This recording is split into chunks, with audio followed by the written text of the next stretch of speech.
ಯಾಕೆ ಭತ್ತದ ಕಣಜ ಅಂತ ಹೆಸರುವಾಸಿಯಾಗಿರತಕ್ಕಂತಹ ಗ್ರಾಮದಲ್ಲಿ ಕಾರಟಗಿಯ ಯುವಕರು ಏಳು ಯಾಕೆ ಅನ್ನೋ ಒಂದು ಚಿತ್ರವನ್ನು ನಿರ್ಮಾಣ ಮಾಡಿದ್ದಾರೆ.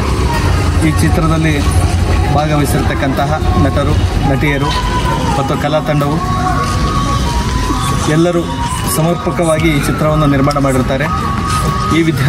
ಇದರಲ್ಲಿ ಭಾಗವಹಿಸಿರ್ತಕ್ಕಂತಹ ಸಮಸ್ತ ಕಲಾವಿದರಿಗೆ ಯಶಸ್ವಿ ದೊರಲಿ. ಪ್ರಪ್ರಥಮ ಬಾರಿಗೆ ಏಳು ಯಾಕೆ ಈ ತಂಡದ ನಿರ್ಮಾಪಕರು, ನಿರ್ದೇಶಕರು ಮತ್ತು ನಟರು ಈ ಯಶಸ್ವಿ ಚಿತ್ರವನ್ನು ಯಶಸ್ವಿಗೊಳಿಸುವುದರ ಮುಖಾಂತರ ನಮ್ಮ ರಾಜ್ಯದಲ್ಲೇ ಹೆಸರುವಾಸಿಯಾಗ್ತಕ್ಕಂಥ ಮುಂದಿನ ದಿನಮಾನಗಳಲ್ಲಿ ದೇಶದ ತುಂಬ ಇವರು ನಿರ್ಮಾಣ ಮಾಡತಕ್ಕಂಥ ಚಿತ್ರಗಳು ಅಭಿವೃದ್ಧಿ ಹೊಂದಲಿ, ಯಶಸ್ವಿಗೊಳ್ಳಿ ಅಂತೇಳಿ ಎಲ್ಲರ ಪರವಾಗಿ ಶುಭಾಶಯಗಳನ್ನು ಕೋರ್ತಾ ಇದ್ದೀನಿ.